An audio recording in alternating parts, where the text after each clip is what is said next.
Bem-vindos! Esta semana converso sobre a Índia com Constantino Xavier. O convidado é investigador na Brookings India, em Nova Delhi, uma instituição integrada na Brookings Institution, um dos maiores think tanks do mundo. A investigação do convidado debruça sobretudo sobre a política externa da Índia, segurança e política regionais, democracia e relações entre a Europa e a Ásia. Tive a sorte de apanhar uma visita do Constantino a Portugal no mês passado e aproveitei para o convidar para o podcast. É um privilégio poder trazer ao podcast um especialista de renome mundial em assuntos indianos para falar justamente da Índia, tanto do ponto de vista interno como do ponto de vista da política externa. Durante a conversa falámos sobre uma série de aspectos relacionados com o país. Desde logo as especificidades deste país gigantesco e ultradiverso, composto, para terem uma ideia, por 29 estados com muitíssimas culturas, dezenas de religiões e quase 400 línguas diferentes.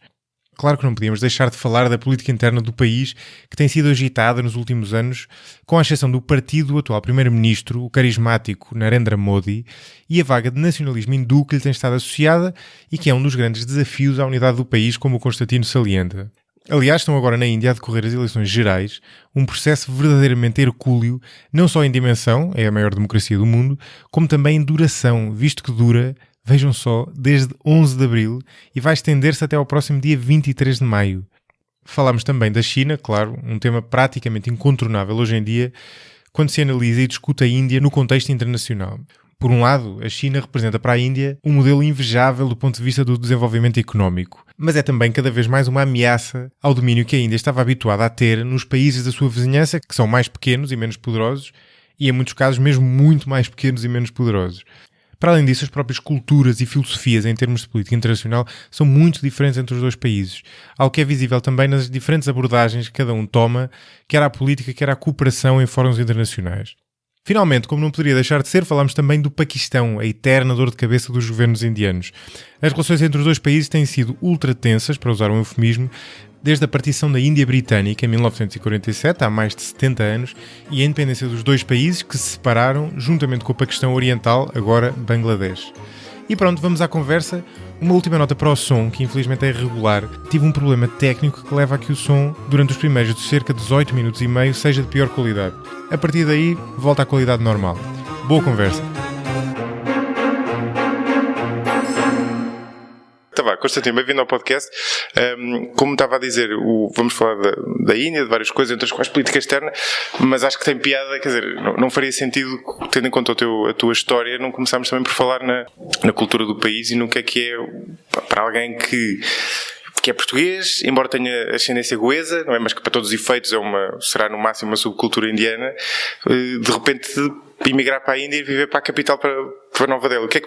Como é que se consegue explicar a um português, ou a um estrangeiro, mas com o mindset cultural de um português, o que é a cultura indiana, sobretudo se calhar na capital, porque a Índia são tantos países no só que se calhar não é muito fácil responder a isto, não é? Não disseste emigrar para a Índia e acho já tem piada. Exato. Sim. Emigrar para a Índia, não é? Fala-se de imigração indiana para Portugal, estamos habituados a falar da imigração para esta parte do mundo, em que perfeito juízo decide emigrar para a Índia. Acho que é um bocado também essa a pergunta. Sim. Não, por acaso não acho que percebo perfeitamente na tua área, acho que até faz sentido. É porque és economista. Sim, talvez. E olhas para a Índia já de uma forma diferente. Sim. Não, mas isto eu peguei na mala em 2004 para ir para a Índia e na altura começava-se a falar um bocado na Índia emergente, Emerging Power, sim, a grande Índia, a grande Ásia, mas muito pouco ainda. E eu lembro das pessoas dizerem: és maluco, quer dizer, vais fazer um mestrado para a Índia, porquê? E não faz sentido. Eu acho que são duas razões. Uma é particularmente pessoal, académica, que é a minha origem, que portanto a minha já familiarização com a Índia. Eu tinha o meu pai de Goa originalmente, tive avós lá, tinha tido 3 ou 4 vezes de férias para Goa, como alguém que vai, sei lá, para o Minho ou para o Algarve passar, sim, férias com os avós. Não conhecia o país, conhecia Goa, que, como tu dizes, é uma subcultura e pequena da Índia. Um segundo motivo foi a questão política de conhecer aquele país que eu sabia que iria crescer, em que havia uma falta de informação enorme cá e que seria uma carreira académica e de investigação interessante. Mas o mais importante é que esse é o meu caso pessoal. Peguei na mala e fui para Delhi, em que nunca tinha estado. Uma cidade de 15 milhões de pessoas, sim, em que eu não falava a língua e cheguei lá. Mas eu acho que também hoje em dia tens mais e mais pessoas a irem por questões económicas e aquilo começa a ser um país com um mercado interessantíssimo. Eu estava a falar no outro dia da Zomato. das grandes empresas indianas, que está aqui forte em Portugal e que emprega vários portugueses, jovens portugueses que se licenciam cá, pegam na mala também e trabalham hoje em dia para uma empresa indiana na Índia. Eu não sabia que era indiana. Engraçado. Sim. Uma coisa que eu acho que é difícil para nós percebermos da Índia é que lá está, como a pessoa fala do país e assume, quanto mais não seja inconscientemente, uma coisa parecida com Portugal em grande escala, quando na verdade tem uma série de diferenças. Desde logo, o facto de serem vários países num só. Mas eu acho que é difícil para quem... Uma coisa é saber isto, uma coisa é na teoria, que eu sei, outra coisa é sentir isso, quer dizer, sentir o número de religiões que existem, o número de línguas, o número de subculturas. Como é que se consegue explicar isso a alguém que vê de fora? Acho que só vendo, quer dizer, uma diversidade incrível. Não há país mais diverso no mundo do que a Índia. Mas como é que consegues criar, por exemplo, como é que consegues criar uma democracia? Muitas vezes a democracia indiana é engraçado porque é dado como modelo, acho mais academicamente do que provavelmente na prática, mas muitas vezes é dado como modelo para uma eventual democracia a nível europeu. Ou seja, se fosses converter a União Europeia numa união política, toda a gente dirá isso não faz sentido, porque há uma série de línguas, uma série de culturas, e uma das respostas possíveis é dizer, bom, mas os indianos fazem-no, não é? Com muito mais diversidade e diferença, não é? Quer dizer, a União Europeia basicamente é uma região cristã, maioritariamente sempre foi cristã, com a mesma escrita. Sim. A Índia tem dezenas de religiões, tem várias línguas, mas mais importante, escritas diferentes, que as pessoas nem se conseguem completamente, a forma como escrevem no sul, no norte, tem dezenas de escritas diferentes. Portanto, é um continente, não é? É um subcontinente, como se diz. Mas a tua pergunta também é interessante porque tu dizes como é que a democracia consegue criar raízes num sistema tão diferente, mas é justamente a única forma de gerir aquela diversidade é a democracia.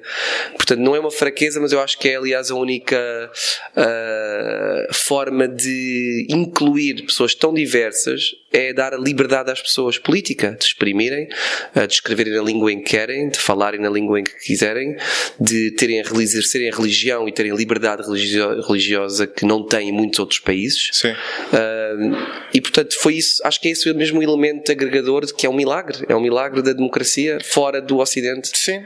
Não, quer dizer, é que a minha pergunta são duas numa só, na verdade. Quer dizer, uma pergunta é mais como é que tu consegues construir, sobretudo na altura em que foi feito, não é? Numa altura em que isso era muito mais uma escolha e muito menos uma contingência, como é que se consegue construir um Estado-nação de repente, quer dizer, num espaço de uma antiga colónia, lá está com uma série de culturas, línguas e religiões diferentes e haver essa identidade nacional. Por exemplo, é uma das coisas que se contrasta até com o Paquistão, que é um país mais pequeno e que tem um problema de identidade nacional muito maior, porque é aparentemente um paradoxo. Ou seja, isto é um lado, tem a ver com identidade nacional e tu conseguires construir um Estado-nação. Depois, o outro lado da pergunta, que não é menos interessante, tem a ver com conseguires construir um regime democrático. Sim. Sobre isto tudo, não é? Sim. Mas eu acho... Mas estão ligadas, as coisas estão ligadas. Sim. A ideologia da Índia é democrática. É isso que eu explico muitas vezes. O Paquistão é um país islâmico. Não é? É um país para os muçulmanos daquela região. Sim. Que não quiseram entrar na União Indiana secular, laica, democrática nesse sentido. Portanto, o secularismo nesse sentido já é um princípio mais democrático, não é? Em que há uma cisão da fé hindu e de todas as religiões, mas é uma necessidade, aquilo é uma ideologia no sentido, é a única forma de gerir aquele país. Não há forma de gerir tamanha diversidade sem dar voz às pessoas. E isso acho que muitas vezes nós não olhamos para isso, olhamos para a democracia muitas vezes com luxo. Como, olha, posso votar livremente, posso dizer o que eu quero, posso escrever nos jornais se eu quiser. Mas a democracia lá mostra que é um sistema que funciona para gerir a diversidade. Não só num país tão complicado como a Índia, mas qualquer país. Nós hoje aqui temos opiniões diferentes em Portugal, ideológicas, regionais, perspectivas diferentes. E isso acho que é, dependendo da perspectiva, uma grande vantagem para certas pessoas. Eu acho que é o sucesso deste milagre que é a Índia democrática e unida desde então, mas também às vezes é visto como uma desvantagem. Sim, às vezes e a diversidade só para as pessoas acho que terem uma ideia. Quer dizer, estamos a falar de um país com 1.200 milhões de pessoas. 1.200 milhões, uma capital Sim. que tem 15 a 20 milhões de pessoas. Eu circulo numa cidade que tem 15, 20 milhões de pessoas e aqui em Portugal temos 10 milhões, não é? Eu circulo num país em que há dezenas de escritas diferentes, em que no Parlamento se falam quase 30 línguas oficiais. Quer dizer, num Parlamento com 540 deputados ou 550 deputados, há 30 línguas reconhecidas oficialmente, de intérpretes e tradutores a trabalhar para isso. É um país em que há religiões antigas, das mais antigas do mundo. Os cristãos da Índia chegam muito antes dos portugueses. Os sírios, cristãos sírios, no Kerala, estão lá desde o século III. A Índia tem hoje 30 milhões de cristãos, 3 vezes mais do que cristãos aqui. A Igreja Católica na Índia é maior do que a Igreja Católica em Portugal. Sim, essa é uma das questões de escala engraçadas. É o segundo país com mais muçulmanos do mundo. Falamos do Paquistão, do Afeganistão, do Iraque, da Indonésia. É o segundo país. Está mais ou menos execo com o Paquistão, não é? Exato. Mas isso é uma das coisas que eu ia dizer que é interessante, que é tu pensas, mesmo os hindus são para aí 80%, não é? Na Índia, mas mesmo as religiões minoritárias, em termos absolutos, são gigantes. Budistas, jainistas, 2% da população, os sikhs, tem aqui uma comunidade interessante em Portugal também, hoje em dia. Sim, depois, para além disso, não é? Para além desses 80%, 15%, etc., vamos descendo pelas percentagens, as subdivisões religiosas, o sistema de castas. Portanto, às vezes uma certa casta hindu é muito mais próxima de outra pessoa de outra religião da mesma casta, partilham mais os laços da casta do café cristã. Mas eu pensava que a casta era exclusiva ao hinduísmo. Não. Okay. Aliás, a casta é um sistema tão forte social que tem raízes no hinduísmo, num certo hinduísmo, mas que transcende e foi importada para outras religiões na Índia. Portanto, muitos cristãos da Índia hoje mantêm ligações e subdivisões baseadas na casta. Os muçulmanos também, mais e menos os sikhs também. Sim. Há religiões que abominam essas diferenças oficialmente no papel, mas que na prática, em termos de costumes sociais, casamentos, partilhas, heranças, continuam a ter tribos de castas diferentes. Portanto, só é um país que eu gosto, acho que é importante sublinhar estes factos, porque como tu dizias, às vezes não temos a noção da diferença que é este país. É um país que tem desertos, tem os Himalaias, tem um Oceano Índico gigante à volta, tem 8, 9 diferentes países vizinhos, e é muito difícil gerir esta diferença. Sim, imagino que sim. Eu estava a ouvir e estava a tentar, com o exercício que eu tento fazer várias vezes, que é um bocadinho superficial fazê-lo aqui no podcast, mas estava a tentar pensar numa explicação fundamental para o sucesso da democracia indiana. E penso que pode ter que ver se calhar com duas coisas que estão relacionadas com o que tu disseste aí. Por um lado, eu tenho um bocado a tese de que, como em muitas outras coisas, para um regime ser bem sucedido tem que ter alguma pressão concorrente, quer dizer, adversarial, no sentido em que há uma alternativa possível. E o que tu tens na Índia, basicamente, é se o regime, se a Índia enquanto país não tivesse sido bem sucedido e sobretudo não tivesse conseguido agregar todos esses povos, tinhas tido secessões, provavelmente, ou seja, tinhas tido movimentos separatistas inicialmente que tinham criado os próprios países que não se vissem representados. Houve na Índia. E acho que continua. E ainda continua. Só que tem menos expressão. E por outro lado, tens o exemplo do Paquistão, que é um exemplo interessante, e que funciona, se calhar, o Dimi acha que isto faz sentido, mas funciona um bocadinho como espelho, não, como o que ainda seria se fosse, se não fosse tão plural. Porque eu apanhei uma frase muito interessante, não sei quem era, mas do antigo presidente do Paquistão, que ele dizia qualquer coisa deste género, não sei se tu conheces, ele dizia, estava a ver assim, se um turco deixar de ser muçulmano, continua a ser turco, e se um egípcio deixar de ser muçulmano, também continua a ser egípcio.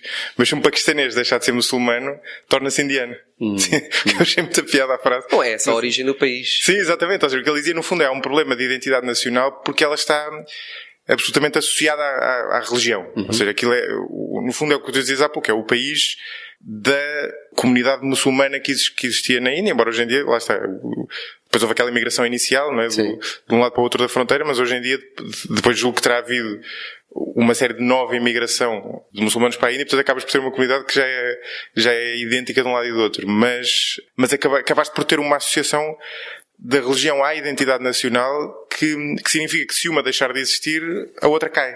Seria como se fosse a República Cristã de Portugal. Exatamente. É a República Islâmica do Paquistão. Mas as coisas, eu acho que sim, é o espelho, mas não é o espelho principal. Chegou a ser, durante muitas décadas, acho que tens toda a razão nisso, a partição de 1947, quando aqueles países se tornam independentes, é horrível. São milhões de refugiados, 600 mil mortos, estimativas que não conhecemos sequer, mas um episódio de violência horrível, e os países distinguem-se ali. A Índia, não é, cria-se por contraste, não é, ao Paquistão, mas mais e mais o espelho principal, ou o modelo alternativo, é a China. hoje em dia. Isso é o que é interessante. Tornou-se muito mais hoje em dia aquele país que, em termos de económicos e em termos de peso, vai à frente da Índia, e portanto também neste caso é uma lógica de assimetria em que os indianos olham para os chineses, para os paquistaneses olhavam sempre com uma perspectiva de grandeza, não é? Perante o Paquistão, que é 5, 6 vezes menor a qualquer nível de comparação. Sim, neste caso é o contrário. A China, em termos económicos, vai 6 vezes à frente da Índia. É uma diferença gigante. Eu acho que a pessoa não tem... quem ouça falar, por exemplo, dos BRICS não tem... quer dizer, vê aquilo como um ranking e depois não tem noção da diferença de escala absoluta. O que dizias, que é uma diferença de um múltiplo de 6. E em termos políticos também. O Paquistão, obviamente, teve ali e continua a ter problemas em termos de regime militar, golpes, contra-golpes. Mas é... na sua gênese, uma democracia parlamentar que teve as suas dificuldades. A China não. Sim. A China nunca teve sequer a ilusão de ser um país democrático, liberal em termos políticos. E, portanto, aí torna-se o contraste muito mais aparente hoje em dia entre o modelo indiano, que sucedeu a nível político, a nível económico está em progresso, e o modelo chinês, que teve uma pujança e tem uma pujança económica, é um sucesso, um milagre económico, mas tem ali algumas dúvidas e algumas fraquezas no nível político. Sim, não, ainda por cima a China, nesse sentido, é um bocadinho o contrário da Índia, porque a Índia tem uma série de etnias e tem uma espécie de pluralidade étnica. Na China os Han são 90 e tal % e controlam claramente o regime, ou seja, quer dizer, não é uma democracia, mas é um regime étnico, no sentido de que é uma etnia que se sobrepõe às outras. Sim, e isso vê-se no Tibete, por exemplo. Embora seja um país diverso, é mais diverso que Portugal, nesse sentido. Não, ele é diverso, mas há por exemplo, no Tibete tens claramente uma imigração dos Han que tem como propósito, basicamente, tornarem-se maioria naquele estádio, portanto, tentar... E por isso é que eu dizia, a ideologia é democrática. A única forma, eu acho que nem sequer há uma alternativa na Índia, nem sequer não acho que sequer... haja na Índia quem considera a possibilidade de ter ali uma autocracia, um partido único, um ditador, porque a única vez que a Índia experimentou com isso, nos anos 70, com a primeira-ministra Indira Gandhi, que durante 3 anos declarou uma emergência e procurou tornar o país mais autoritário, falhou. E falhou redondamente, e eu acho que isso é uma lição importante da Índia, que percebeu que aquilo é a única forma daquele país sobreviver, é por via da diversidade política, da inclusão da diferença. Na China é diferente, é justamente como tu dizes, o domínio não só étnico, mas também de um pequeno grupo de homens, principalmente homens, que dominam em termos de partido único o futuro daquele país. Mas quando falas da China, já lá vamos à parte, uma coisa mais relacionada com a política regional e com o peso das duas potências naquela região. Mas quando tu falas da Índia da China enquanto modelo, é no sentido de nós queremos almejar a ser como eles. Isso será certamente por um lado, mas é também do ponto de vista de, se isto não correr bem, podemos nos tornar num regime autoritário também. Como tu sabes, tivemos líderes políticos que diziam que isto com 6 meses de ditadura íamos lá, não é? Sim. E portanto há essas vozes na Índia também que dizem que se tivéssemos aqui um partido único, um líder, isto ia lá muito mais rapidamente. Mas isso é uma ilusão, isso é uma ilusão dos atalhos políticos, não é? Que dizem que se resolvem as coisas, mas o custo político do autoritarismo a longo termo são incomportáveis e são impraticáveis na Índia, porque o DNA da Índia é dessa diversidade, portanto vai haver sempre oposição, e é um país com tantas escala em termos de diversidade que é impossível ter isso. Portanto, há vozes, mas eu acho que ninguém olha para isso como uma verdadeira alternativa, enquanto que na China coloca-se a questão da abertura, que há de acontecer, quer dizer, a história é feita de progresso económico que leva a impacto político em termos das pessoas quererem ter mais direitos, querem ter liberdade de expressão. Eu também defendo essa tese, mas o caso tenho que admitir que o caso da China está a pô-la cada vez mais em causa. Sim. Porque eles já têm um PIB per capita ao nível de um país médio, quer dizer, desenvolvimento médio. Falo de PIB per capita, não é? Mas olhemos para Singapura, que vai com 56 mil dólares de PIB per capita hoje em dia. A Índia, por contraste, são 2 mil. Portanto, 2 mil vezes 56 mil. E Singapura só está hoje em dia a pensar possivelmente abrir-se politicamente, está ali a experimentar com umas coisinhas, umas eleições locais mas isso é Singapura, portanto a gaiola dourada. A China, nesse caso, é uma abertura ainda bastante recente e acho que essa gaiola dourada ainda, para muitos chineses, torna-se muito apetecível durante muitos mais anos ainda. Ainda estamos longe, penso eu, de uma abertura. E a minha intuição é que também tem alguma coisa a ver com a condição necessária é tu teres desenvolvimento económico, mas depois o que pode explotar uma transição lá está, as pessoas manifestarem-se e haver uma transição para o regime democrático, é as coisas de repente dentro daquele correr bem do ponto de vista macro, como se terem um período em que correm mal. Ou economicamente. Porque senão não tens razão nenhuma para ir para a rua, não é? Se a coisa continua a crescer, se a economia continua a crescer, as pessoas que se sentem na pele ausência de liberdades políticas são sempre uma minoria, não é? Exato. E no Estado não era a mesma coisa, não é? A maior parte das pessoas vivia a sua vida perfeitamente, não é? Havia uma minoria a quem aquilo fazia moça. A maior parte das pessoas, se tiver emprego... Não é? Há um caso concreto que eu acho interessante, que é... Há uma escola muito conhecida de política pública, que é Lee Kuan Yew School, em Singapura, LKY, que é uma das melhores escolas de políticas públicas e que educa e forma quadros administrativos de toda a Ásia, burocratas, e os chineses, quando chegam lá, a primeira pergunta que fazem, e a única pergunta que fazem aos singapurianos é: como é que vocês conseguiram crescer este país de forma económica e manterem esse crescimento sem se abrirem politicamente e sem perderem controlo da questão política? É a única pergunta que lhes interessa: como é que se cresce e se gere de forma económica um país sem dar liberdade política, e essa questão agora com Xi Jinping mantém-se e vai-se manter ainda mais premente nos próximos anos. Isto é uma boa ponte para uma coisa que eu queria falar um bocadinho, esta questão da possibilidade ou não de haver uma ditadura ou uma convergência para uma espécie de ditadura interna, também nos leva a outra questão que tem sido muito falada e que eu, para ser franco, apanhei perspectivas um bocadinho opostas, que é a questão da onda recente de nacionalismo hindu, que tem sido... Quer dizer, que é mais ou menos associado ao Modi, ou seja, em certo sentido há quem diga que é promovida por ele, há quem diga que pelo contrário ela tem controlado, e eu gostava de ter a tua perspectiva em relação a isso, porque é justamente uma das coisas que tem sido falada nos últimos anos de haver uma espécie de favorecimento ou de tentativa de tornar o Estado indiano mais hindu, lá está, ou seja, por analogia ou para a questão ser muçulmano, colocando as outras religiões de parte.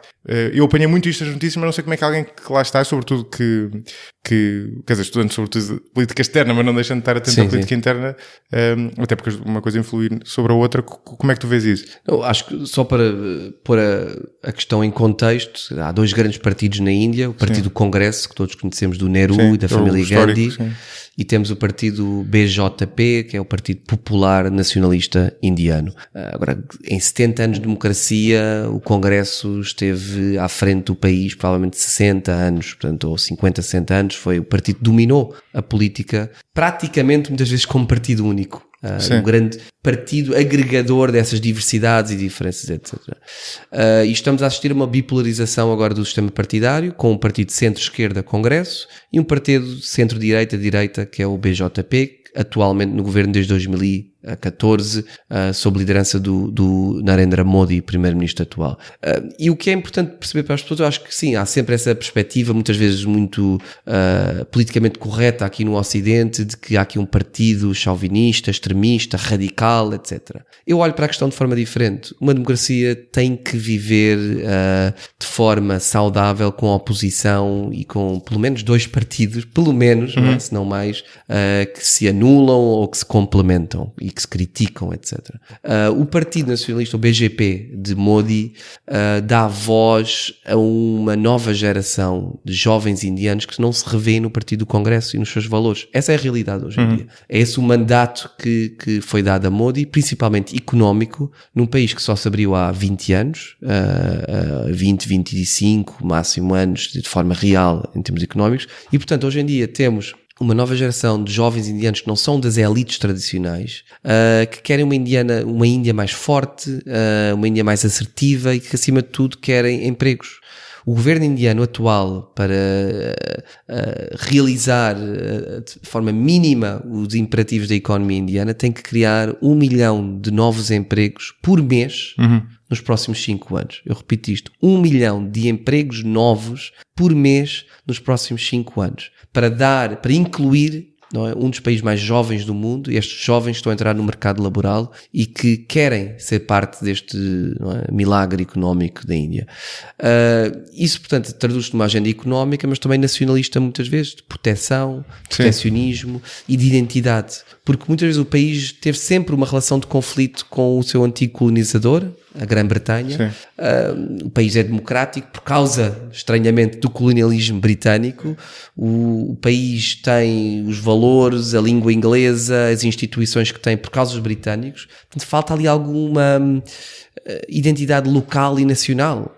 E qualquer país quer isso. Ninguém quer depender de uma história feita de subjugação e de dependência e de influência colonial. E o que o Partido Nacionalista faz muito é olha para o hinduísmo e para a antiga Índia cultural, o sânscrito, não só a religião, mas todos os valores culturais como o novo fundamento da nação indiana. E isso arrisca, como tu dizias muito bem, a nacionalizar e criar ali uma identidade que não seja necessariamente laica, e que é oposta por muitas pessoas, mas eu acho que é um dilema para a Índia, e isso é importante, quer dizer, é preciso inventar ali algo que inclua a grande maioria dos indianos sem excluir e discriminar as minorias, mas ao mesmo tempo criar ali a estabilidade democrática que seja apetecível para todos. Isso é um dilema que se vai agudizar nos próximos anos. Sim, quer dizer, haver a China, a Índia tem essa característica que é parecido com há outras democracias que tem. O Japão, por exemplo, também é um bocadinho assim, que é ter, sendo uma democracia, há um partido que domina claramente em termos de mandatos, e o Partido do Congresso é um exemplo disso, e portanto esta alternância é boa.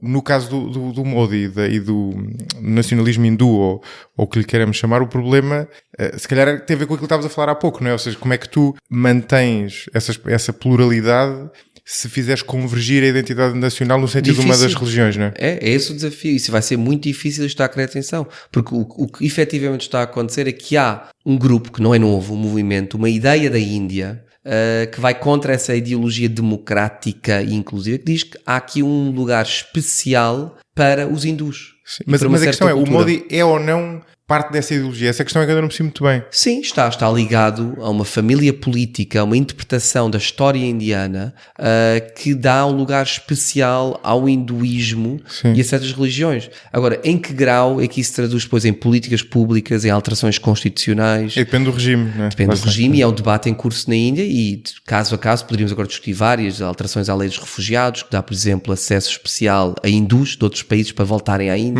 que é algo que vai contra a Constituição e que agora foi discutido no Parlamento, mas não passou. Portanto, há várias políticas de afirmação ou discriminação positiva ou negativa, dependendo de como olhas para a questão, em particularmente para os muçulmanos, que são o segundo maior grupo religioso da Índia, uma ideia da nação que muitas vezes olha para aquelas minorias como os perdidos. A ideia dos hindus nacionalistas olham para as minorias como os convertidos que têm que ser reconvertidos. De forma voluntária ou, por vezes, de acordo com fações mais radicais, de forma coerciva, com a violência, com a intimidação, etc. Portanto, isso é um país, mais uma vez, de 1.200 milhões de pessoas, com famílias políticas que não dá para resumir em 2 minutos. É quase a população da China. Mas já. A ideologia, a família política nacionalista hindu, a bottom line, olha para o hinduísmo, para o sânscrito, para as tradições de uma certa religião e civilização como principais para a nação e para uma prioridade para o país, de criar aquele orgulho histórico, que é uma recuperação da história, obviamente. Por isso é que eu introduzi isto com a questão colonial. Nenhum país quer ser refém do colonialismo.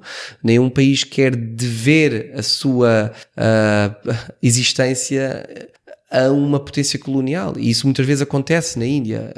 Quando o primeiro-ministro Manmohan Singh, há cerca de 10 anos, vai à Universidade de Oxford dizer numa frase num discurso, que os britânicos subjugaram-nos, mas também deram-nos muitas coisas, incluindo os caminhos de ferro. Que é um facto. Sim. E desenvolveram, e com isso também, de certa forma, também criaram os alicerces da economia moderna independente indiana. Isso foi um escândalo nacional. Não se demitiu, mas foi um escândalo nacional porque ninguém quer ouvir isso. É um facto, ninguém quer ouvir isso. E temos de ter também, acho que, a sensibilidade no Ocidente, perceber que estes países são novos, são um país independente com 70 anos. Sim. Nós temos que 800 anos. Quer dizer, são países com fronteiras nem sequer delimitadas muitas vezes, não é? A fronteira com a Índia e a China, com o Bangladesh, exato, não existe, ou é disputada, e são países que têm esse orgulho e que, portanto, o nacionalismo hindu responde a isso. Cria ali uma Índia muitas vezes mítica, antiga, muitas vezes há teses de doutoramento hoje em dia na Índia que defendem que a Índia já tinha armas nucleares há 2500 anos atrás, já tinha helicópteros, já tinha capacidade de ter internet e comunicação. Quer dizer, uma ilusão baseada na desilusão com o mundo ocidental e cria ali narrativas mitológicas completamente. Agora, isso é, obviamente, é ridículo e é preciso ser racional, mas ao mesmo tempo é preciso perceber o que é que alimenta esse nacionalismo e esse fervor nacionalista na Índia. É engraçado isso, e há uma figura que eu confesso que não conhecia, um monge do século XIX, o Vivekananda, não sei se é pronunciar bem. Depois li alguma coisa sobre isso, é um caso muito curioso. Ele é uma espécie de ídolo do Modi, não é?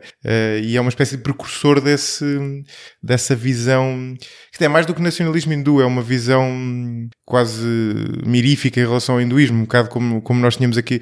É um bocadinho parecido, parece-me, superficialmente, com o que nós tínhamos aqui em Portugal, com a questão do Quinto Império e do Padre António Vieira, e depois foi até a Pessoa de ver assim uma espécie de missão divina e ele, por exemplo, tinha a tese que acho que agora foi um bocado recuperada, que eu acho que, quer dizer, que não é verdade, mas mesmo que fosse também valeria o que vale, que o hinduísmo era a primeira de todas as religiões, no fundo era a religião ancestral de todas as outras e que, portanto, havia uma espécie de paternalismo natural em relação a... Exato, e acho interessante falares de Portugal, porque estes debates não são exclusivos aos pobres não ocidentais que não são desenvolvidos e ainda estão a crescer, não, etc. acho que até é mais que até ao contrário, em certo sentido. Em Portugal continua a haver debates importantes sobre a lei, sobre a relação com a Igreja Católica e sobre a natureza especial do nosso Estado e a sua relação especial com a Igreja Católica e com o catolicismo. O debate sobre a União Europeia, o Giscard d'Estaing e o grande debate sobre a grande convenção da União Europeia e de como é que iríamos definir a União Europeia e o seu legado judaico-cristão, ou dar aqui algum, não é nesse caso formal, algum reconhecimento formal às origens religiosas, civilizacionais da União Europeia e o debate sobre isso. Portanto, isso aplica-se em todo lado. Nos Estados Unidos estamos a ver o início desse debate também, com um maior radicalismo cristão de várias fações que começam a ter importância política no sistema político americano, e eu acho que isso em todo o mundo está a acontecer. Na Índia está num estágio diferente, mas fundamentalmente é um debate sobre qual é a ideologia principal da Índia. Uma que dá especial relevância ao hinduísmo e uma que diz que é completamente agnóstica e que isto é um único dos poucos países do mundo que faz da diversidade a sua força e que vai sempre ser completamente agnóstico, um país completamente agnóstico em relação à religião, identidade, casta, língua, etc. Isso é um debate em curso, é uma batalha de ideias realmente na Índia e uma batalha política também em curso, e que tem implicações diferentes, porque há muitos países que olham para a Índia como um modelo e se assustam muitas vezes também com o crescente radicalismo em certas fações na Índia. O que eu estava a pensar, ao ouvir-te, a questão de diversidade é interessante e eu partilho, mas qualquer país tem que alicerçar a identidade nacional em alguma coisa, não é? E a diversidade não é o alicerce, não é? A diversidade é aquilo que tu podes dar ao luxo de ter se tiveres, entretanto, um alicerce. Por exemplo, um alicerce pode ser... as coisas estarem a correr bem no plano económico, por exemplo, essa prosperidade faz com que as pessoas não tenham necessidade de ir buscar esse tipo de... Não, aliás, nós vemos isso no Ocidente. Eu discordo, por isso é que eu tenho utilizado tanta palavra aqui nesta conversa de ideologia. A democracia diversa como uma ideologia. Mas tens que ter alguma identidade comum, não é? Isso é uma identidade comum. A coexistência e acreditar que nos fortalece termos diferença e preservarmos a diferença e respeitarmos a diferença é pluribus unum, não é? Out of many one. Fazemos a força dessa diferença. Isso eu acho que isso é uma ideologia que está, aliás, subjacente também à identidade dos Estados Unidos da América, que não é, que é um país excepcional no regime político mundial, e a Índia partilha muito isso, é muito semelhante aos Estados Unidos nesse sentido e à União Europeia de certa forma também. Eu percebo que, obviamente, a economia depois são fatores importantes para fazerem... que explicam o sucesso destes países ou não, destes regimes políticos. Mas a Índia é baseada, e vamos depois ao livro que eu vou recomendar no fim, nesta ideologia de que é preciso... podes recomendá-lo agora, se quiseres. É o livro Idea of India, do Sunil Khilnani, A Ideia da Índia. aliás, aquilo não é um ensaio alargado, tal como o Fukuyama, que escreveu, por exemplo, o Fim da História, que começa antes do livro com um ensaio, mas The Idea of India, de Sunil Khilnani, professor no King's College em Londres, é um livro que eu acho fantástico, porque define a ideia, essa ideologia da Índia, tal como foi definida em 1947, e também serve de forma para olhar para a Índia hoje e como há outras ideias da Índia que estão a coexistir e a competir com esta ideia tradicional de que faz a diversidade um asset, uma mais-valia para a Índia.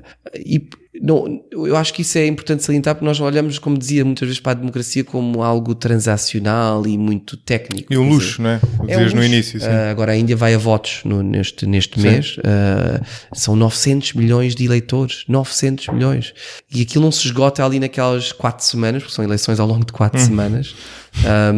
E depois na negociação para as coligações, etc. A Índia, a democracia é mesmo esse processo constante de negociar a diferença e de fazer a diferença uma mais-valia. Portanto, nós olhamos muitas vezes para a diversidade como algo que nos empata e que nos desacelera o desenvolvimento, etc. Eu acho que o crescimento económico sustentável da Índia, os génios de que ouvimos falar hoje em dia em termos de ciência e tecnologia na Índia, o empreendedorismo, as novas ideias, novas inovações que estamos a assistir na Índia e por todo na Índia, na diáspora indiana, aqui em Portugal, os indianos que vêm cá, nos Estados Unidos, eles têm essa capacidade que não têm os chineses. Não é?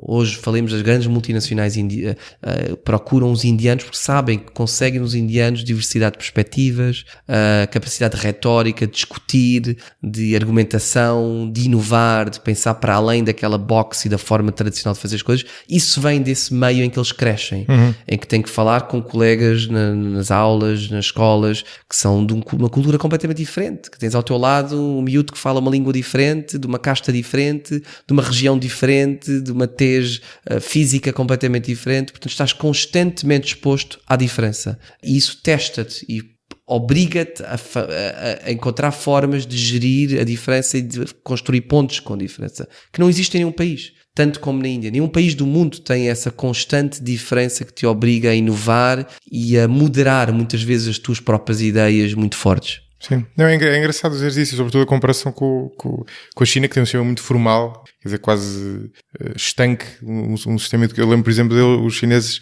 eu não sei, se até já disse isto no podcast, mas eles aprendem inglês através de uma espécie de dicionário, que é muito engraçado. Às vezes de aprenderem a gramática, tem um foco muito grande no vocabulário, que depois não é necessariamente... E não é importante dizer, quando falo da Índia, é importante não julgarmos estes modelos. Eu acho que a coisa mais fascinante é que cada um dos modelos tem vantagens. Os chineses são muito bons em outras formas de estar. Claro. O que é interessante é que a sociedade reflete no sistema político e vice-versa. E isso acho que é tão fascinante estarmos hoje em dia no momento da história mundial em que temos dois modelos tão diferentes, ambos economicamente semelhantes, mas politicamente e culturalmente completamente diferentes, o indiano e o chinês. E eu acho que para todos nós o debate continua a existir, que modelo político é que nós queremos, incluindo aqui em Portugal, que nós achamos que temos uma democracia muito forte e muito robusta e que está cá para ficar. A democracia está constantemente exposta a ameaças, a discussão, a debate e a mudança. E por isso acho que todo o mundo olha com tanta atenção para a China e para a Índia e muitas vezes escolhe taticamente, olha, nisto os chineses são bons, investimento rápido, infraestruturas, eles são rápidos em termos de construção de sistemas, não é? Porque é isso que o sistema chinês fez. Os indianos são muito melhores muitas vezes no processo de implementação e de encontrarem sistemas, seja de engenharia, seja de processos informáticos, seja em termos de processos sociais e políticos, que sejam muito mais inclusivos e que olhem para a diferença e façam da diferença uma mais-valia. Sim, é engraçado. Quer dizer, isso é o que ele estava a dizer é importante, não é? Cada um tem as suas vantagens, do ponto de vista económico, claramente cada um tem as suas vantagens, porque a China tem enorme força de ter, como tem um sistema de decisão muito top-down, muito rápido, quer dizer, é ótimo implementar coisas, depois faltar-lhe provavelmente uma flexibilidade e uma capacidade crítica de implementar coisas que dependam mais da criatividade. Acho que esse é um dos grandes desafios, não é? Quer dizer, vê-se hoje em dia as universidades chinesas, os chineses no estrangeiro, quer dizer, nas ciências sociais e humanas, em termos de direito, zero. Sim. Até a economia. Não é uma questão que se estude, é uma questão que se decide lá em cima. Exato. No Comitê Central.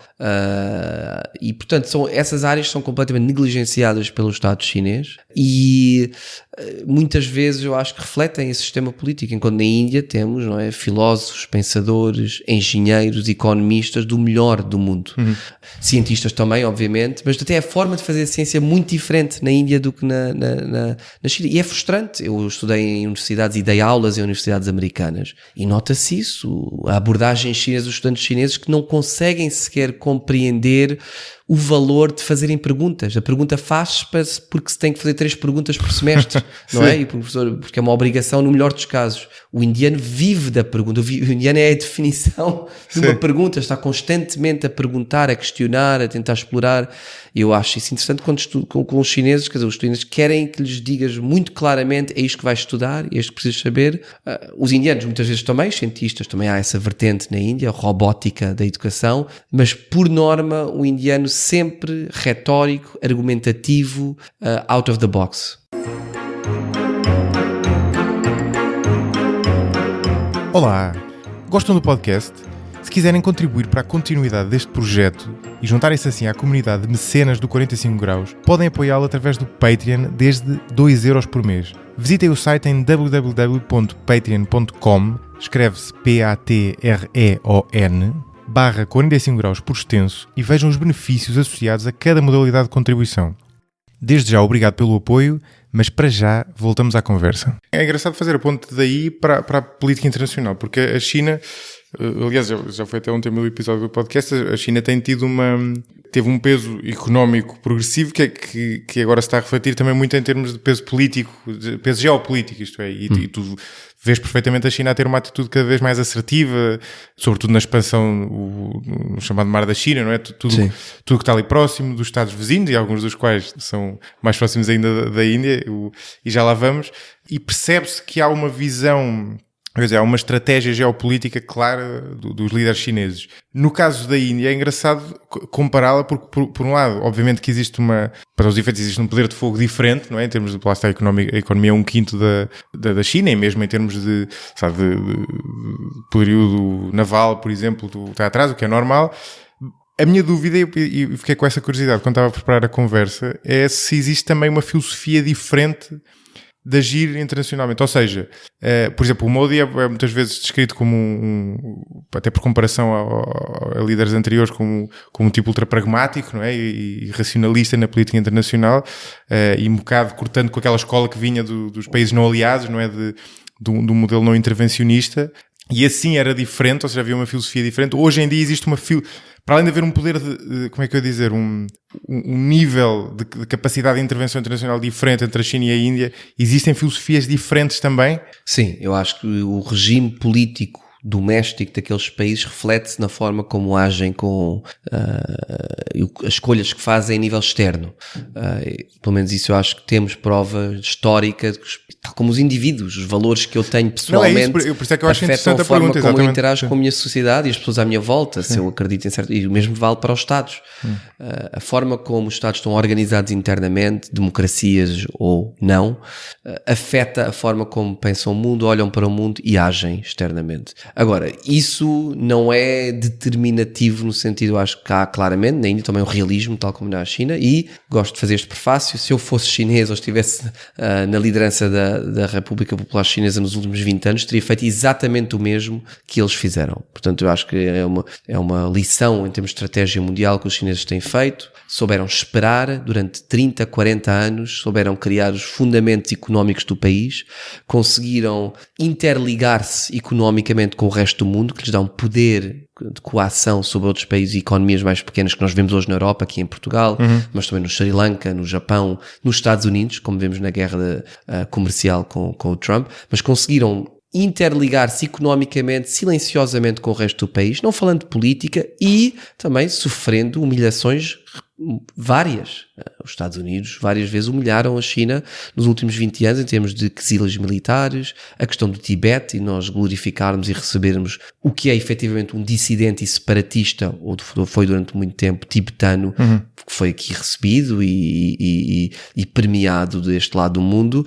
E por fim, lembro do bombardeamento, por exemplo, da embaixada chinesa na Jugoslávia, em Belgrado, durante a Guerra dos Balcãs, acidentes, digamos assim, que os chineses conseguiram manterem-se ali focados na economia, no crescimento interno. Agora, isso mudou nos últimos 10 anos, em que a China assume agora um papel político externo, assertivo, como tu bem dizes, ofensivo mesmo e agressivo. E que estão cá para dizer que chegou o nosso momento, ainda por cima um momento complementar por 2 momentos de fraqueza do lado dos Estados Unidos, um com o presidente Obama, que muitas vezes ainda acreditava naquela ideia que os chineses vão mudar, e por via do crescimento económico, da reforma económica, o país iria democratizar-se e abrir-se. Ninguém tem essa ilusão hoje em dia, o país está mais autoritário na China. Sim, com o Xi Jinping. A China está mais do que estava há 10 anos, em que ainda se experimentava ali com alguma democracia, e depois com o presidente Trump, em que penso que também os chineses conseguiram e tomar uma posição muito mais assertiva a nível económico com os americanos, e está em curso essa batalha, vamos ver quem que a vai ganhar, mas está. Portanto, do lado chinês isso é muito claro, que os chineses não são adeptos do multilateralismo, das organizações internacionais, de falarem em pé de igualdade com outros países.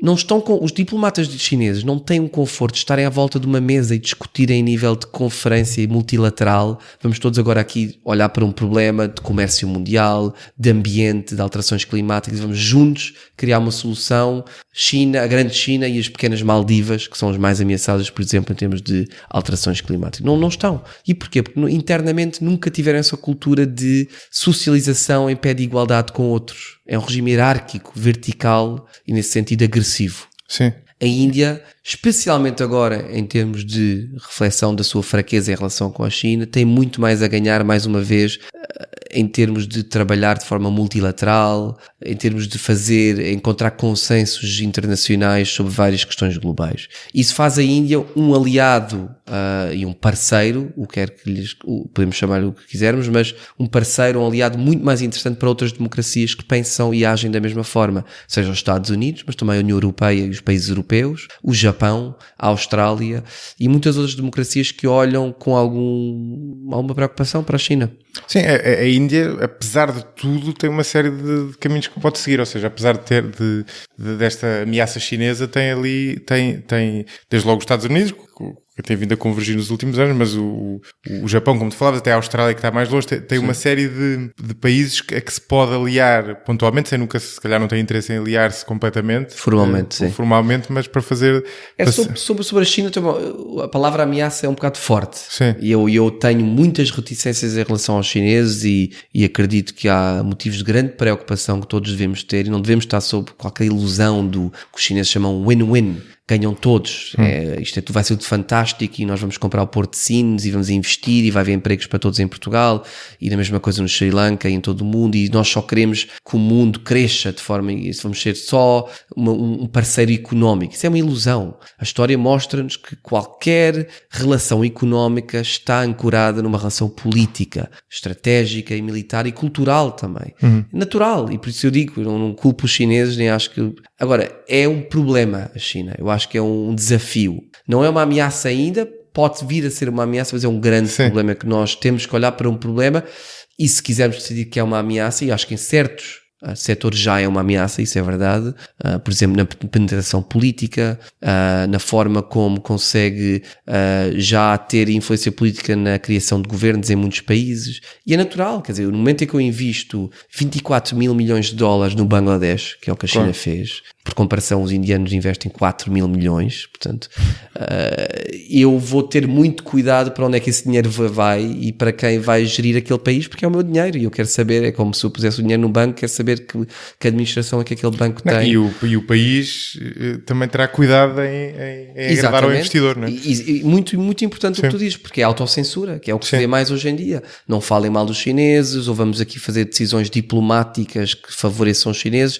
que às vezes é o mais perigoso, a autocensura, e o que nós esperamos. Os chineses muitas vezes nem têm que fazer muito para terem essa forma de poder. Mas em termos do caso da Índia, o que é mais interessante, o que eu muitas vezes digo é obrigado China, porque esta emergência, este crescimento da China fez com que estes países que nunca se davam muito uns com os outros, eram os americanos que geriam isto tudo e que eram os maus da fita e que eram a potência hegemónica do mundo, e portanto estávamos aqui todos a criticar os americanos e havia pouco mais, não é? Pós Guerra Fria. De repente aparece aqui um outro ator formidável, gigante, coincidindo com um momento de crise interna nos Estados Unidos, económica, e na Europa também, e que faz com que todos estes atores mais pequenos, nós todos somos mais fracos do que éramos, temos a ganhar em termos de colaboração uns com os outros. E, portanto, de repente, a Índia e o Japão, que não se falavam e pouco se falavam, estão agora a fazer parcerias fantásticas. Em termos de economia, em termos de ciência e tecnologia. A União Europeia, os europeus em geral, e a Índia, aquilo há 10 anos, eu lembro-me de trabalhar para a União Europeia, para a presidência da União Europeia de Portugal, e aquilo punham-se uns diplomatas europeus e indianos na mesma sala, e era horrível, era um diálogo de surdos mudos e acusações mútuas. Vocês europeus só falam de luxo, de direitos humanos, de direitos laborais, de alterações climáticas. Nós aqui queremos crescer na Índia e vocês vêm-nos aqui explicar em termos de estilo missionário como é que nós devemos gerir o nosso país, e estão constantemente a interferir no nosso país.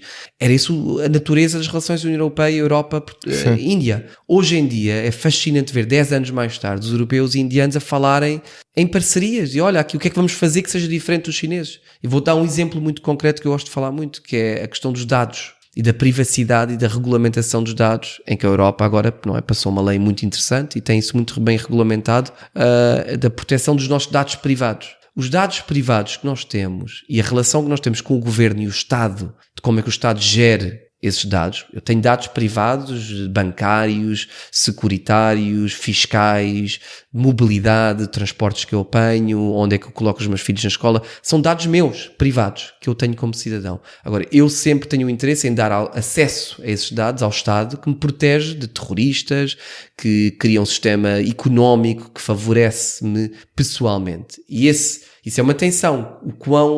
O quanto é que eu quero dar dos meus dados privados, tal como na segurança, que havia esse debate da polícia, do policiamento, em retorno, em termos de retorno. A Europa agora criou um sistema interessante que encontrou um equilíbrio por via da separação de poderes, etc. Os indianos estão a fazer o mesmo. E não é surpresa que olham para o caso europeu como o caso mais interessante. Não olham para o americano, que é um sistema muito libertário nesse sentido, e em que as empresas estão realmente, os Facebooks, as Twitters estão geralmente a liderar esse debate, e um Estado mais fraco. O modelo oposto é o chinês, em que o Estado domina e não há sequer debate. Quer dizer, ninguém na China tem direito ao acesso aos seus dados privados. É tudo dominado pelo Estado. E agora com aquele sistema de créditos, como é que se diz?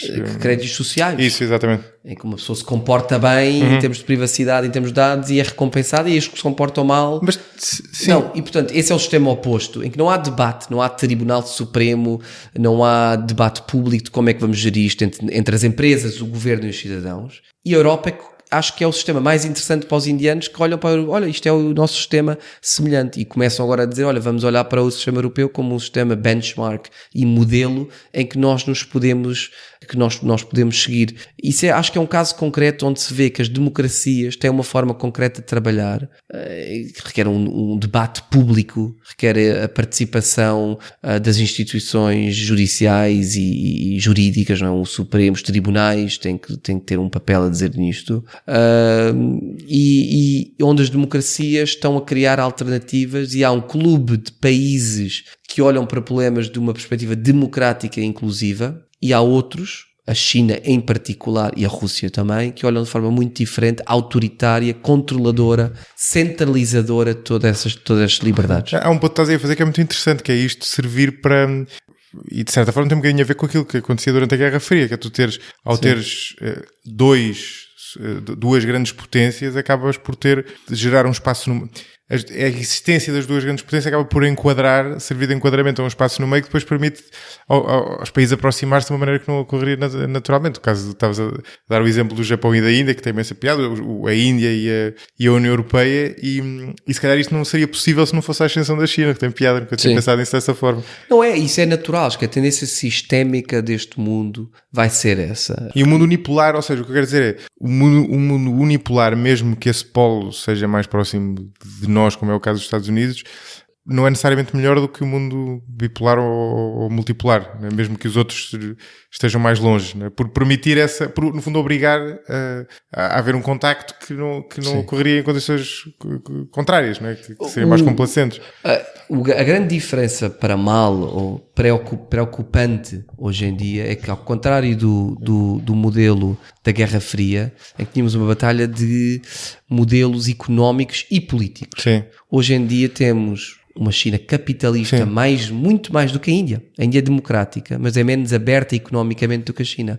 Portanto, é um país que abraçou o capitalismo de uma forma agressiva e radical, muito mais do que os anteriores capitalistas americanos, europeus, ocidentais, mas que em sistema político, ideológico, faz de forma central e autoritária. Isso é um desafio, como eu chamo, ameaça, se tu quiseres. Sim. Não, pode ser desafio, pode ser mas, acho uma boa palavra. E acho que depende do tema em que falemos em concreto, mas sim um desafio / ameaça fundamental que nós não estamos, acho que ainda bem preparados para enfrentar, porque continuamos a ouvir as vozes que dizem vamos fazer negócios com os chineses e não vai ter custos políticos. E se ninguém dizia isso com os soviéticos, exato, não é? Porque havia um custo ideológico imediato, partido único, etc. Estava logo e não havia modelo económico que interessasse nesse sentido muito, porque era um modelo que ao longo das décadas foi perdendo claramente poderio e capacidade de influência e de atração. Aqui temos um modelo que está a dar sinal de vida e sinal de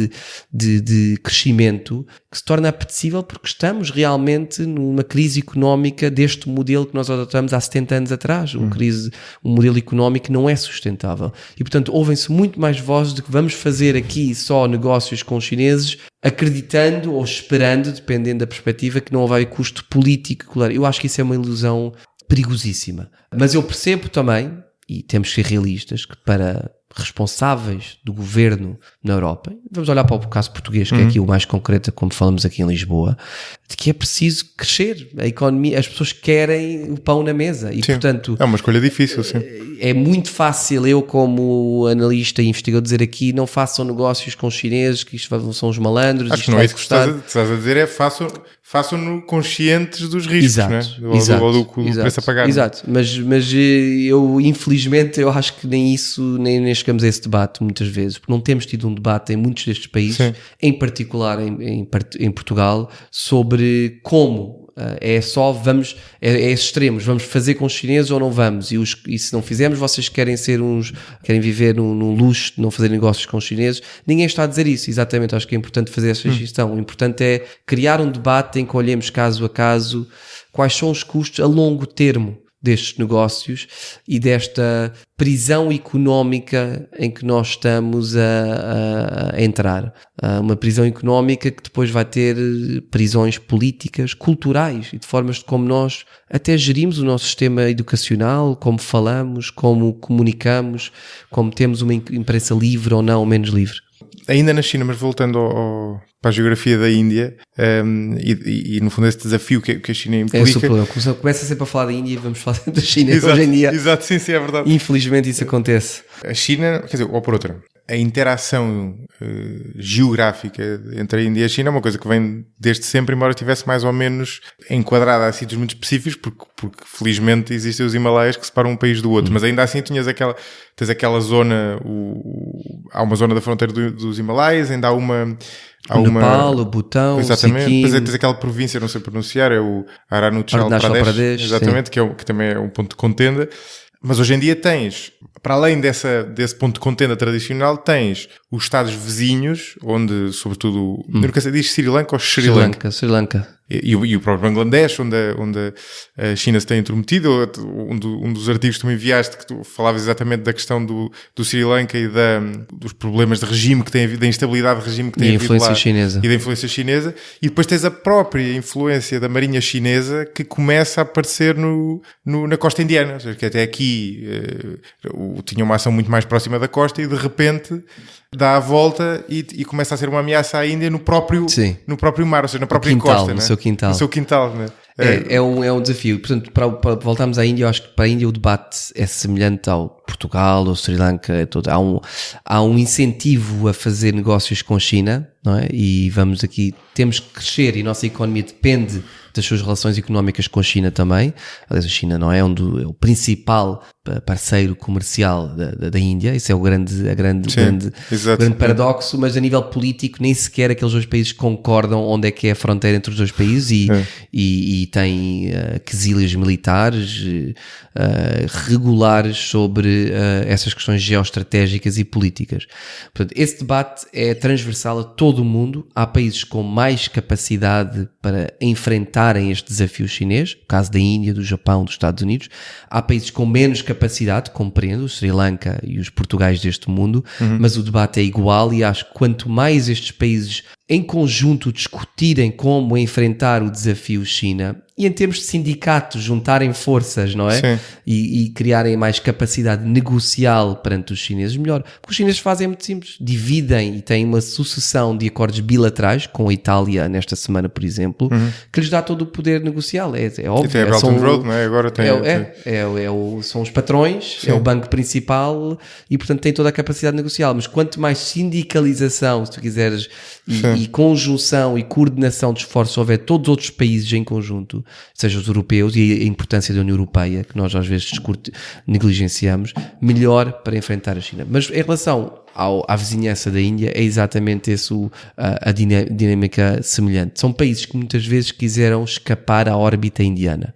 Estavam ali no quintal geoestratégico indiano, são países pequeninos. E a própria Índia, desculpa interromper-te, mas a sensação que eu tenho é que a própria Índia também foi um bocado complacente, no sentido em que como aqueles países estavam condenados a entender-se com o único país gigante que existia na vizinhança, que era a Índia, não havia uma necessidade de os tratar especialmente bem. E, por exemplo, um dos indicadores interessantes é o grau incrivelmente baixo de integração económica que existe naquela região, não é? Exato, é das regiões menos integradas economicamente de todo o mundo. O comércio, a percentagem de comércio interno à região, portanto a percentagem dos países que o volume de negócios comercial interno à região é 5%. Na ASEAN, no Sudeste Asiático, é 30%. E a ASEAN é um exemplo especialmente bom. Portanto, até por aí. Portanto, é exatamente como tu dizes. Acho que a Índia muitas vezes deu aqueles países vizinhos como um dado adquirido no seu quintal. É normal, as grandes potências europeias, os países mais pequenos à volta dizem isto é tudo nosso e nós mandamos nisto, e às vezes é preciso um competidor que apareça para acordar para a realidade e dizer, bem, nós não estamos ligados economicamente em particular com estes países vizinhos, e os chineses têm um poderio financeiro que lhes permite fazer em poucos anos o que a Índia nunca conseguiria fazer em dezenas de anos e não conseguiu fazer. Isso, por isso é que eu sublinhava o fato de a China ser um país economicamente aberto e a Índia não. A Índia manteve-se ali isolada de forma económica até nos últimos 20, 30 anos da região, e graças à China, mais uma vez obrigado China, para quem que na Índia trata destas questões regionais, porque acordou a Índia para a importância da sua periferia imediata.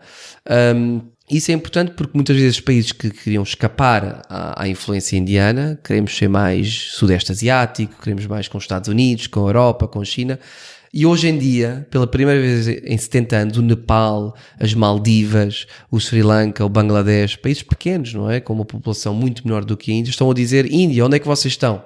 Come in, please. Deem-nos mais, façam-nos uma oferta melhor do que os chineses, porque nós precisamos de um equilíbrio. E eu acho que isso se vê em todo o mundo hoje em dia, em Portugal também, na União Europeia, em que há agora um interesse muito maior na Índia e no Japão para equilibrar esta formidável entrada e poderosíssima e, de certa forma, desafiante entrada chinesa aqui nestes espaços. Isso é importante porque para a Índia dá uma oportunidade agora de assumir um papel mais relevante e aparecer em teatros económicos, geoestratégicos, que estava afastada.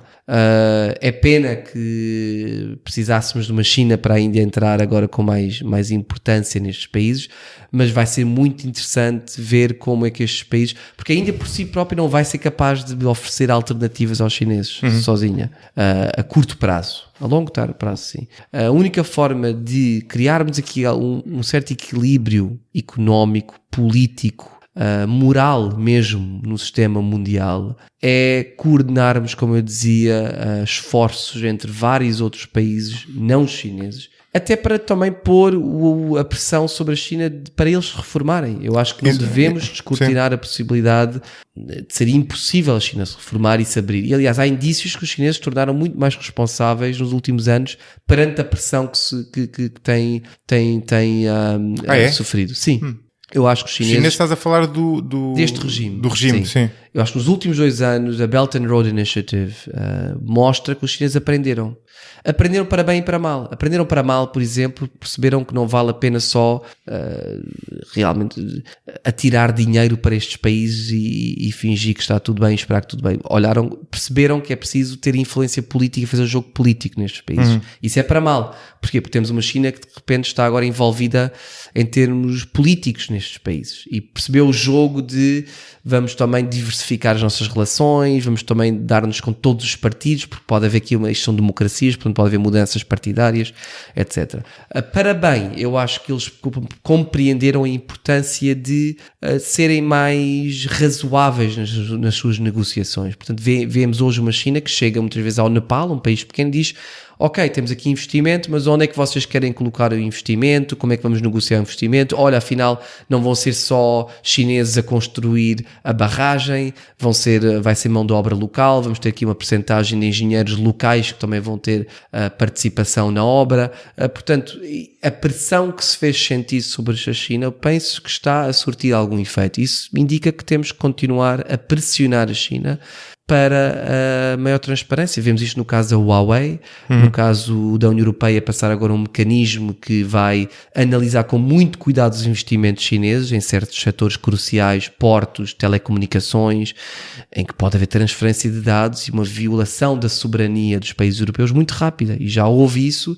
E acho que cabe a nós também pôr a pressão sobre os chineses e dizer alto aí. Muito bem, queremos investimento nas telecomunicações, mas temos de ter aqui garantias que vocês vão respeitar certas regras e certas, por exemplo, na privacidade dos dados ou na continuidade de serviços que, não é, que eles prestam, e que vocês têm que dar garantias. E eu acho que isso...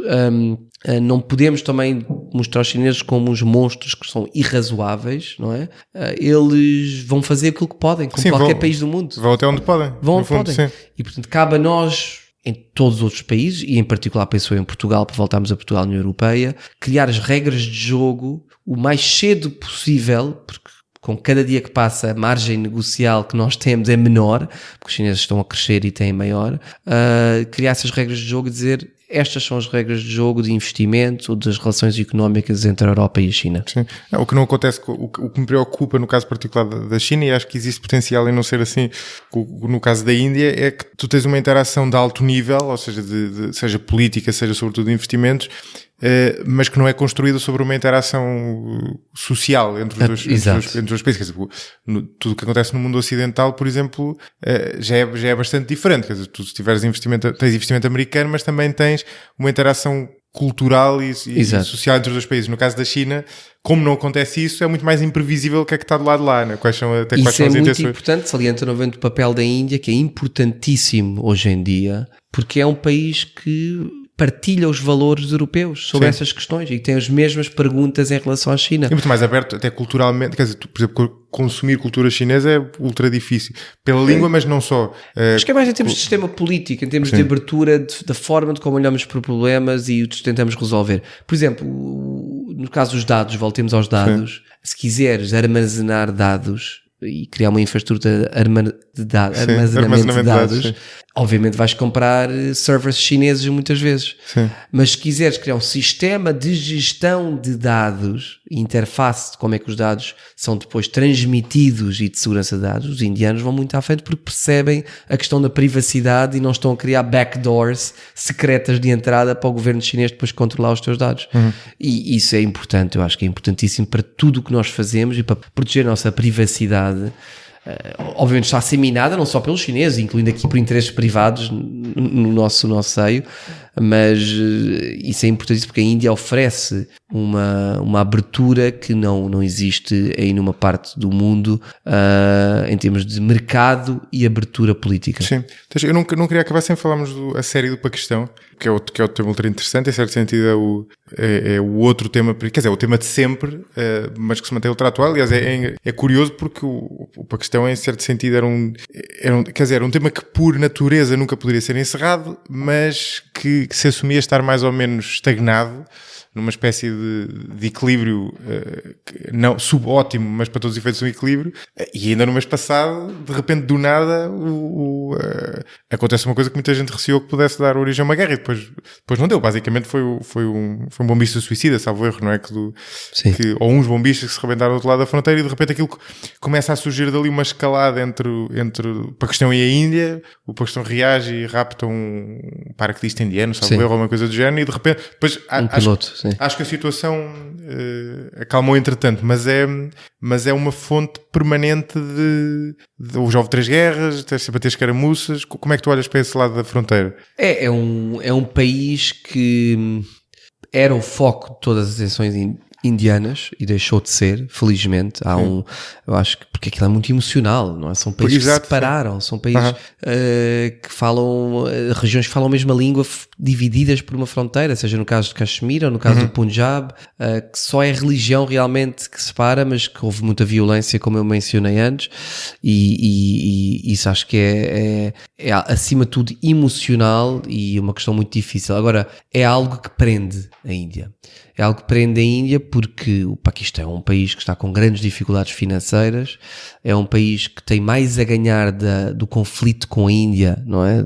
Porque ameaça com essa questão da nuclear e basicamente vai à praça, vai aos europeus, aos americanos, aos chineses e se vocês não nos ajudarem, nós vamos aqui apontar a arma à nossa cabeça e vamos fazer aqui uma grande guerra com os indianos e isto vai tudo ao ar. Depois estou ao pé do Afeganistão também, que também é outro. A chantagem não emocional, a chantagem material, Exato. a coação. E os paquistaneses, portanto, têm muito mais a ganhar dessa rivalidade do que os indianos, que têm que sempre resistir à tentação daquele microconflito e olhar para as grandes questões estratégicas. A Índia hoje em dia é um ator na Europa, o Paquistão não é. Sim. A Índia hoje em dia tem uma marinha espalhada pelo mundo, o Paquistão não tem. A Índia hoje tem uma economia que está presente em todo o mundo e o Paquistão não tem. Sim. Portanto, a Índia tem muito mais a ganhar a olhar para a China e para outros países mais preponderantes no mundo, seja como desafios e competidores, seja como parceiros, do que para o Paquistão, que é mais uma questão política, securitária, identitária, mas que tem esse risco, como tu bem dizes, de prender a Índia e de desviar atenções e recursos para aquela constante guerra ou conflitos, ataques terroristas, etc. É também uma questão doméstica. Sim. Porque é a questão de Caxemira que se mantém ali em aberto, em que há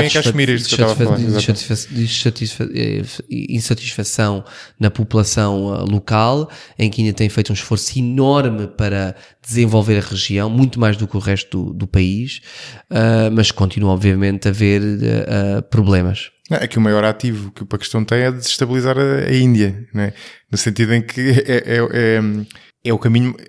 É a solução mais fácil para tentar conseguir o que quer. Entretanto, o Paquistão também teve um azar incrível com a repartição, não é? Porque basicamente ficou com o pior, em certo sentido. Não é? Ficou ali com uma zona que não é especialmente bem dotada de Sim, de mas também naturais, ficou com o Paquistão Oriental, hoje em dia o Bangladesh durante 20 anos, que dava uma possibilidade de ensanduichar a Índia. E sim, só que o que aconteceu foi o contrário. Mas essa essa era uma pergunta que eu tinha, por acaso.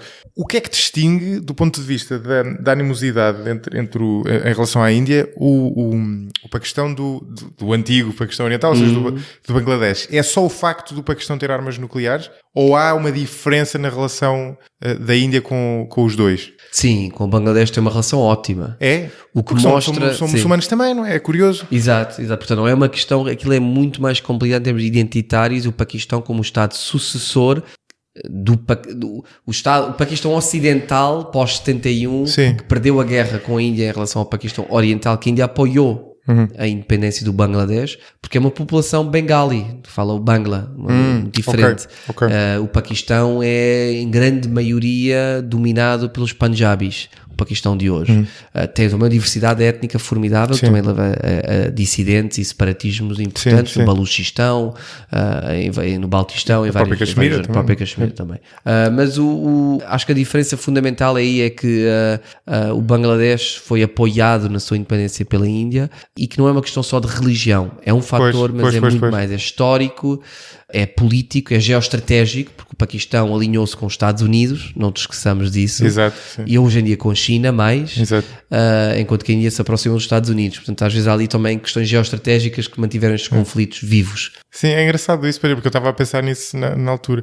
E este caso do Paquistão, eu acho que foi uma das coisas que eu achei mais fascinantes quando... Quer dizer, que eu já achava, e agora sobretudo a preparar a conversa, ela me ganhei mais sobre isso, esta espécie de...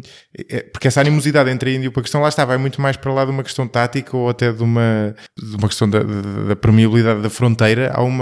É quase como uma animosidade entre duas pessoas que se dão mal, não é? Ou seja, não é necessariamente só tática, não é o que tu tens a ganhar em fazer mal a outra pessoa a ti, há uma espécie de animosidade emocional de fundo. E eu apanhei um artigo de um analista, eu não conhecia, mas é um analista militar indiano que acho que foi algo polémico na altura e que é extremo, mas que mostra bem como isto chateia a Índia por impedir de muitas vezes focar em questões internas, que ele dizia, texto em inglês, mas vou tentar fazer tradução mais ou menos simultânea. Ele dizia, independentemente do que outras pessoas achem, a minha opinião é que seria melhor para a Índia suportar um ataque nuclear, mesmo que custasse centenas de milhares de vidas, de continuar ano após ano a suportar esta dor e esta ignomínia. Ignomínia é a palavra do artigo, não sou eu que estou a pôr aqui uma palavra cara. Dia após dia, morte por 1000 cortes, que era uma expressão dos paquistaneses, e estar sempre a gastar energia em termos de potencial não realizado interno.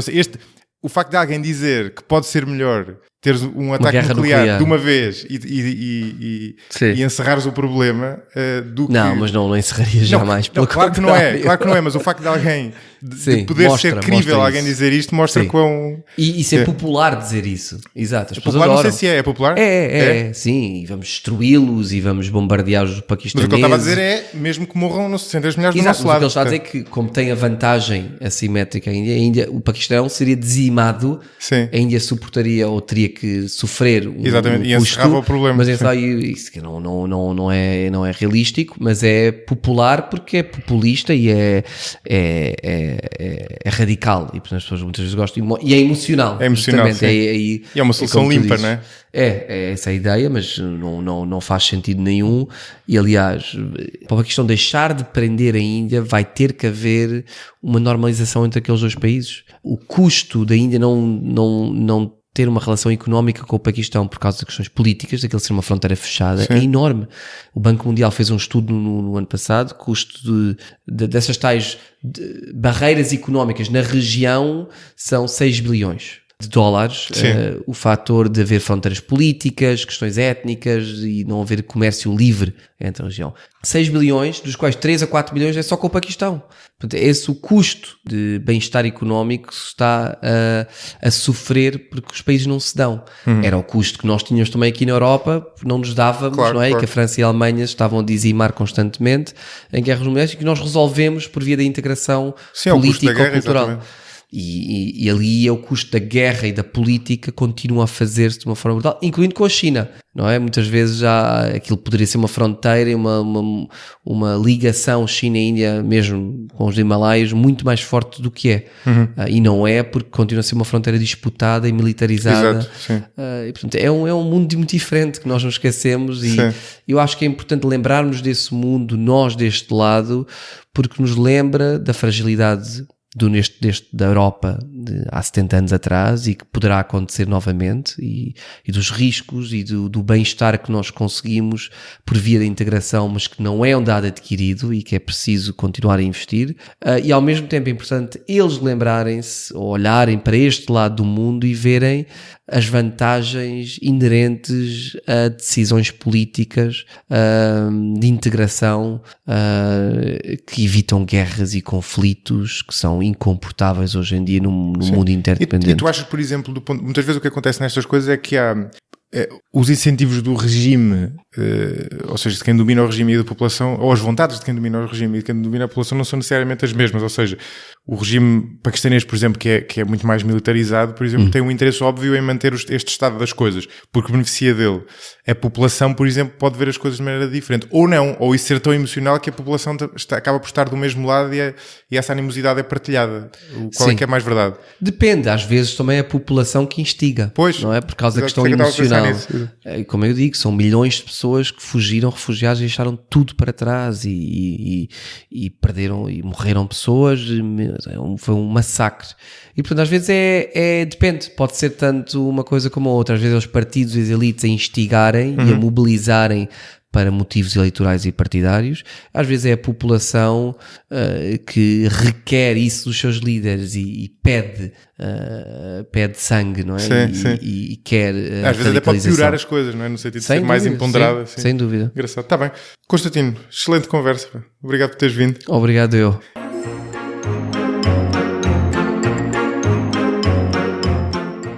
Gostaram deste episódio? Se encontram valor no 45 graus, existem várias formas de contribuir para a continuidade deste projeto. Podem avaliá-lo na aplicação que utilizam, seja ela o iTunes, Spotify, Stitcher ou outra, e podem também partilhá-lo com amigos e comentá-lo nas vossas páginas ou redes sociais. Se acharem mesmo que merece e puderem fazê-lo, podem ainda tornar-se mecenas deste podcast através do Patreon ou do PayPal. Com esse apoio estão a contribuir para a viabilidade deste projeto, que passa a ser também um bocadinho vosso. Para além disso, obtêm em troca vários benefícios, como por exemplo o acesso ao backstage do podcast e também a possibilidade de sugerir perguntas aos convidados. No fim do dia, já se sabe, são os ouvintes que tornam possível um projeto destes. Ouvintes como Gustavo Pimenta, João Vitor Baltazar, Salvador Cunha, Ana Mateus, Nelson Teodoro, Paulo Ferreira, Duarte Dória, João Castanheira, Tiago Leite, Gonçalo Martins, entre outros mecenas, a quem agradeço e cujos nomes podem encontrar na descrição deste episódio. Até à próxima!